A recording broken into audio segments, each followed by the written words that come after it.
മൂവാറ്റുപുഴയിലെ equality party of ഇന്ത്യയുടെ സ്ഥാനാർത്ഥി Anila M കൃഷ്ണന്റെ നാമനിർദ്ദേശ പത്രിക തള്ളി. പിന്തുണ നൽകുന്നവരുടെ വിവരങ്ങൾ അപൂർണമായിരുന്നു. അതേ തുടർന്നാണ് പത്രിക തള്ളിയത്. ഒരു പോസ്റ്റർ പോലും അടിച്ചിരുന്നില്ലെന്നും പ്രചാരണം തുടങ്ങാത്തത് നന്നായെന്നുമാണ് അനില എം കൃഷ്ണൻ 24നോട് പറഞ്ഞത്. ഈക്വാലിറ്റി പാർട്ടി ഓഫ് ഇന്ത്യ എന്നുള്ള ഒരു രാഷ്ട്രീയ പാർട്ടിയുടെ പേരിൽ മൂവാറ്റുപുഴയിൽ മത്സരിക്കാൻ തീരുമാനിക്കുകയായിരുന്നു അനില. പക്ഷേ ഇവരുടെ നാമനിർദ്ദേശ പത്രിക ഇപ്പോൾ തള്ളിയിരിക്കുകയാണ്.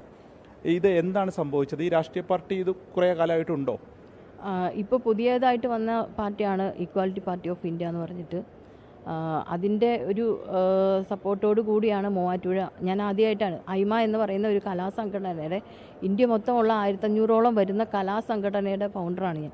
നമ്മൾ 25,000ഓളം കലാകാരന്മാരുള്ള ഒരു അസോസിയേഷനാണ്. അതിൻ്റെ ബേസിൽ കലാകാരന്മാർക്ക് വേണ്ടിയിട്ട് ഇവിടെ ഒന്നും ചെയ്യുന്നില്ല. കോടികൾ രൂപ അനുവദിക്കുന്നുണ്ട്. പക്ഷേ ഇതുവരെ ആയിട്ടും കലാകാരന്മാർക്ക് അർഹതപ്പെട്ട ഒരു രൂപ പോലും കിട്ടുന്നില്ല.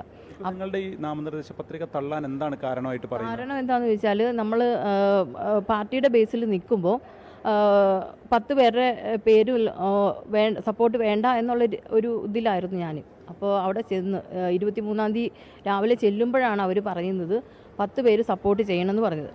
അപ്പോൾ നമ്മൾ പിന്തുണ 10 പേരുടെ പേര് നമ്മൾ കൊടുത്തിരുന്നു, ഒപ്പ് സൈനും കൊടുത്തിരുന്നു. അപ്പോഴാണ് അതിൻ്റെ ക്രമ നമ്പർ വേണമായിരുന്നു അവരെല്ലാം.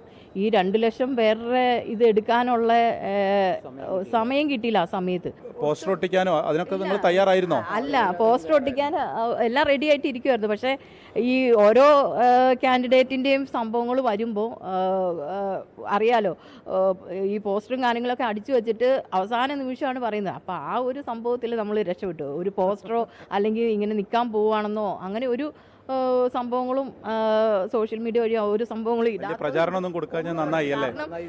ഈ എന്താ സംഭവിക്കുന്നതെന്ന് നമുക്ക് അറിയത്തില്ലല്ലോ. അതെ, അപ്പോൾ സാങ്കേതിക കാരണങ്ങൾ പറഞ്ഞ് ഇവരുടെ നാമനിർദ്ദേശ പത്രിക തള്ളിയിരിക്കുന്നു എന്നുള്ളതാണ് പ്രധാനമായിട്ടുള്ള പരാതി. മൂവാറ്റുപുഴയിൽ മത്സരിക്കാൻ ഇരിക്കുകയായിരുന്നു. അധീഷിനൊപ്പം വിപിൻ സി വിജയൻ, 24 കൊച്ചി.